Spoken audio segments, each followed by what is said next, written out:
Hello guys, welcome to the Aarohan civil service institute. तो guys आज हम डिस्कस करने वाले हैं यहाँ पे 16th ऑफ मार्च का द हिंदू एडिटोरियल। तो आज आर्टिकल जो आए हैं बेसिकली सारे ही आर्टिकल पॉलिटिकल बेस्ड हैं। तो एक ये आर्टिकल आया केरला ट्रायंगल वाला, ये भी यहाँ पे कम्प्लीटली पॉलिटिकल बेस्ड है, हमारे किसी काम का नहीं है।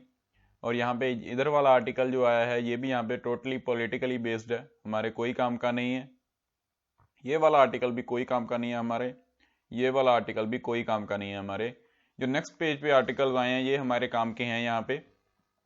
तो फर्स्टली तो मैं आपको एक क्वेश्चन पुट करूंगा कि पोक्सो के बारे में बताइए। आप पोक्सो के बारे में मैंने आपको एक पहले आर्टिकल आया था उसमें बताया था कि पोक्सो क्या है। तो मैंने आपको बताया था और आज आपको मुझे कमेंट्स में बताना है कि पोक्सो क्या है। इसकी जो फुल फॉर्म है वो मैं आपको बता देता हूँ, वो है protection of children from sexual offences. तो इसके बारे में आप कमेंट्स में बताइएगा मुझे। ये आर्टिकल हमारे पहले डिस्कस हो चुका है। क्वाड के बारे में भी हमने कल डिस्कस किया था, लेकिन मैं आपको फिर से बताऊंगा आज आपको। ऑल्सो यहाँ पे एक आर्टिकल आया यहाँ पे global leader in post covid era, Modi ji की तारीफ की गई है यहाँ पे। यह आर्टिकल भी थोड़ा सा यहाँ पे पॉलिटिकल बेस्ड ही है, क्योंकि इसको लिखा है रमेश पोखरियाल निशंक जो कि एजुकेशन मिनिस्टर हैं यहाँ पे, और वो यहाँ पे इनके अंडर ही काम कर रहे हैं, तो थोड़ी सी तारीफ ही होगी इसमें, ये हम समझ सकते हैं। तो इसी कारण यहाँ पे जो है इस आर्टिकल भी डिस्कस तो करेंगे हम, लेकिन ये थोड़ा सा यहाँ पे उनकी तारीफ में ही होगा। तो इस कारण से थोड़ा सा यहाँ पे इसको हम देख सकते हैं कि पॉलिटिकल की तरफ ही बेस्ड है ये। तो चलिए शुरू करते हैं आज का लेक्चर एक नई उम्मीद के साथ। आप आई होप आप सब अच्छे होंगे। तो चलिए देखते हैं पहले ये वाला article, a giant leap forward for the quad. तो क्वाड में है यहाँ पे हमारे चार देश, India, Australia, USA and the Japan. ये चार देश हैं यहाँ पे क्वाड में। तो ये बेसिकली मिलके एक क्वाड बनाते हैं। क्वाड की शेप कैसी होती है गाइस? क्वाड की शेप ऐसी होती है यहाँ पे, अगर मैथमेटिक्स में देखा जाए तो बेसिकली इसके 4 एंड्स होते हैं, एक ये वाला हो गया, ये वाला हो गया, ये वाला हो गया। तो इसके इसीलिए इसको क्वाड बोला जाता है। इसमें भी चार देश हैं, इंडिया, ऑस्ट्रेलिया, जापान, यूएसए, तो इसलिए इसको क्वाड बोला जाता है। तो अभी इनका एक समिट हुआ था, बेसिकली डायलॉग हुआ था 12 ऑफ मार्च को। तो उस पर यहाँ पे इन्होंने काफी डिस्कशन किया। क्या क्या चीजों पे डिस्कशन हुआ वो मैं आपको बता रहा हूँ यहाँ पे। कल भी बताया था मैंने, आज फिर से बता देता हूँ। तो पहले तो इन्होंने वैक्सीन पार्टनरशिप के ऊपर इन्होंने बात की यहाँ पे कि वैक्सीन जो है इसको कैसे प्रोवाइड करवाया जाए चारों देशों को। तो उन्होंने कहा कि भाई हम मिलकर काम करेंगे इस पैंडेमिक में, सभी देशों को इस बीमारी से बचाया जा सके। इन्होंने कहा कि जो इंडिया में कंपनीज हैं वो काफी बड़े लेवल पे यहाँ पे प्रोडक्शन कर सकती हैं वैक्सीन की। तो ये तीनों देश हैं यहाँ पे, जापान, यूएस, ऑस्ट्रेलिया, ये फाइनेंस सपोर्ट प्रोवाइड करेंगे इंडियन कंपनीज को, ताकि वो वैक्सीन बना सकें और वो वैक्सीन यहाँ पे इन देशों को दी जा सके। ऑल्सो इन्होंने यहाँ पे अप्रिशिएट किया वैक्सीन मैत्री इनिशिएटिव है जो इंडिया का चलाया हुआ है। इसके अंडर क्या होता है गाइस कि इंडिया जो है अपनी नेबरिंग कंट्रीज को यहाँ पे कोविड-19 की वैक्सीन देता है।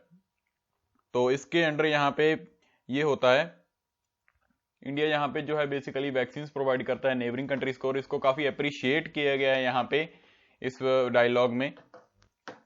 तो उसके बाद यहाँ पे जो बात की गई वो की गई डिस्कशन ऑन चाइना। चाइना के ऊपर डिस्कशन किया गया। बेसिकली इस क्वाड को बनाने का मेन मोटिव ही यही था यहाँ पे कि चाइना का जो अग्रेशन है इंडो पैसिफिक रीजन में उसको कैसे टैकल किया जाए, उसी यहाँ पे वही इसका मेन रीजन था इस क्वाड को बनाने का। और इस क्वाड को बनाया गया था 2007 में यहाँ पे, और ये आइडिया था जापान के फॉर्मल मिनिस्टर शिंजो अबे का। तो लाइन ऑफ एक्चुअल कंट्रोल यहाँ पे उसके ऊपर काफी डिस्कशन किया गया, जो चाइना का अग्रेशन चल रहा है उसके ऊपर। ऑल्सो यहाँ पे इंडो पैसिफिक रीजन है, यहाँ पे इसमें शांति बनाई जा सके, जो है चाइना का अग्रेशन कम किया जा सके, उसके ऊपर काफी डिस्कशन किया गया। चाइना का जो बेसिकली अग्रेशन चलता है बाकी देशों में भी, लाइक हांगकांग हो गया, यहाँ पे ताइवान हो गया, उनमें यहाँ पे काफी अग्रेशन चलता है, उसको कैसे टैकल किया जाए। ऑल्सो यहाँ पे जो चाइना के द्वारा साइबर अटैक्स किए जाते हैं, चाइना का ग्रुप था एक अभी, एक रेड्डी को, उसने यहाँ पे इंडिया में मुंबई में पावर आउटेज कर दिया था साइबर अटैक करके। यहाँ पे सोलर विंड पे अटैक किया गया था यूएसए में। यहाँ पे एक स्टोन पांडा नाम का ग्रुप है जहाँ जिसने इंडिया में यहाँ पे सीरम इंस्टीट्यूट और भारत बायोटेक की जो कंपनी है उसके आईटी सेक्टर में साइबर अटैक किया, कोई इन्फॉर्मेशन निकालने का ट्राई किया था। तो ऐसे काफी यहाँ पे अटैक्स किए हैं यहाँ पे साइबर चाइना ने। उसी सबको टैकल करने के लिए यहाँ पे इस क्वाड को बनाया गया, वही सब कुछ डिस्कशन हुआ इसमें।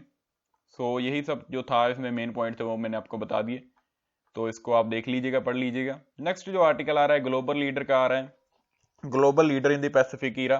During the pandemic, India has initiated education reforms and become the pharmacy of the world. तो इसमें बात की जा रही है, रमेश पोखरियाल निशंक का लिखा हुआ आर्टिकल है, तो थोड़ा सा मोदी जी की तारीफ में ही होगा ये। तो वही सब कुछ कहा गया कि कैसे मोदी जी ने यहाँ पे टैकल किया है बेसिकली कोविड-19 को, वो सब कुछ इसमें बोला जा रहा है कि इंडिया ने पहले, जैसे लास्ट पोलियो केस इंडिया में रिपोर्ट हुआ था जनवरी 2011 में, उसके बाद इंडिया को पोलियो फ्री घोषित कर दिया गया 2014 में, तो उसके बाद इंडिया में कोई भी पोलियो का केस नहीं आया। तो ऐसे ही यहाँ पे कोविड-19 भी काफी अच्छे से टैकल किया है, ये इनका कहना है।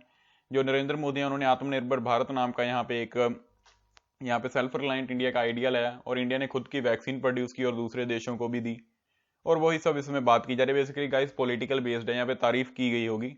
जैसे कि कई बार क्या होता है, हमारे दूसरे जो अपोजिशन है, सोनिया गांधी जी का एक आर्टिकल आया था एक दिन, उन्होंने यहाँ पे मोदी जी को क्रिटिसाइज किया था, ये यहाँ पे मोदी जी की तारीफ करेंगे, ये तो ऑब्वियस सी बात है ना कि होगा ही होगा। तो वही बात की जा रही है, थोड़ा सा इसमें बात की जा रही है कि रिसर्च एंड इनोवेशन के बारे में। We now step into a post-COVID era. It becomes more imperative to strengthen research and innovation through the National Education Policy 2020. तो बेसिकली रिसर्च एंड इनोवेशन कैसे लाई जाए उसके बारे में बात की जा रही है कि बच्चों को कैसे सिखाया जाए कि कैसे रिसर्च वगैरह करनी, क्योंकि IITs ने काफी अच्छा काम किया है इस कोविड-19 में, काफी मास्क वगैरह बनाए उन्होंने, लोगों की यहाँ पे फैसिलिटीज के लिए काफी काम किया, तो उसी के ऊपर यहाँ पे बात की जा रही है इसमें। इसे आप पढ़ सकते हैं, वैसे कुछ खास नहीं है इसमें इतना। ओके गाइस, तो आर्टिकल सेक्शन में आज इतना कुछ आया नहीं है, न्यूज देख लेते हैं। Over 60% OBC SC post vacant in IMMs, तो ये आर्टिकल आया है, बेसिकली हमारे लिए कुछ खास का नहीं है इसमें। Bill to define Delhi LG's power moved in LS, यहाँ पे सारे प्रोटेस्ट के रिगार्डिंग ये आर्टिकल है, जो प्रोटेस्ट चल रहा है यहाँ पे दिल्ली के बॉर्डर के ऊपर, उसी के रिगार्डिंग फार्मर्स का प्रोटेस्ट चल रहा है जो।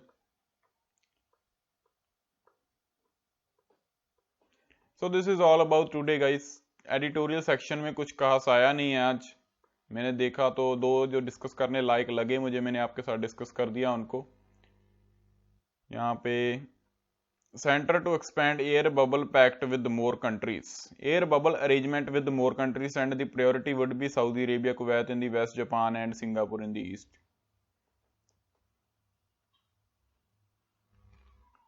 तो यहाँ पे जो है बेसिकली एयर बबल है, इसको एक्सपैंड करने का ट्राई किया जा रहा है basically with the more countries like Saudi Arabia, Kuwait, west Japan, China. And इसमें होता क्या है, एयर बबल में जो कमर्शियल एयरलाइन होती है स्पेसिफिक कंट्रीज की, उनको अलाउ किया जाता है to travel to and from India on a limited basis.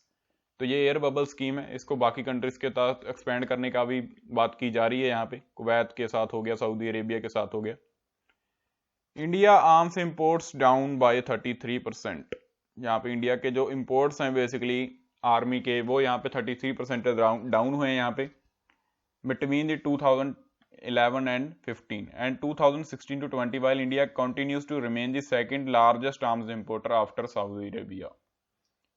तो ये आप याद रखिएगा, एक सर्वे आया है बेसिकली।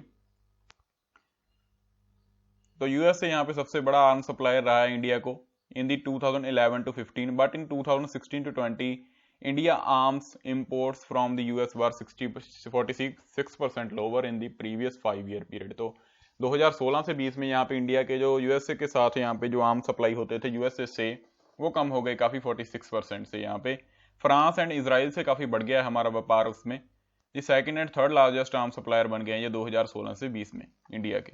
तो इसे याद रखिएगा, एक बेसिकली सर्वे आया है जो आपको काम आ सकता है मेंस में। लाइक अगर आप कोई आंसर राइट करते हैं, आंसर राइटिंग करते हैं, उसमें आप इसके कंटेंट को लिख सकते हैं जिससे आपका आंसर काफी अच्छा बन जाएगा। सो वही चीज है यहाँ पे। तो और कोई खास न्यूज लग नहीं रही है मुझे आज के न्यूज़पेपर में गाइस। जो क्रिकेट के दीवाने हैं उनके लिए आज न्यूज है कि आज T20 है, शाम को आप देख लीजिएगा। नेक्स्ट जो है कि ये न्यूज है यहाँ पे, स्टॉक स्लिप एज कोविड-19 cases rise, inflation worries flare. तो कोविड-19 के केसेस एक बार फिर से बढ़ गए हैं, तो इसका असर यहाँ पे स्टॉक्स के ऊपर भी काफी दिख रहा है, स्टॉक गिर रहे हैं यहाँ पे। उसके रिगार्डिंग ये आर्टिकल आया है बिजनेस पेज पे, से भी पढ़ सकते हैं आप। तो गाइस थोड़ी थोड़ी इन्फॉर्मेशन निकलती है हर एक चीज से, अगर आप पढ़ते हैं तो आपको काफी कुछ पता चलता है।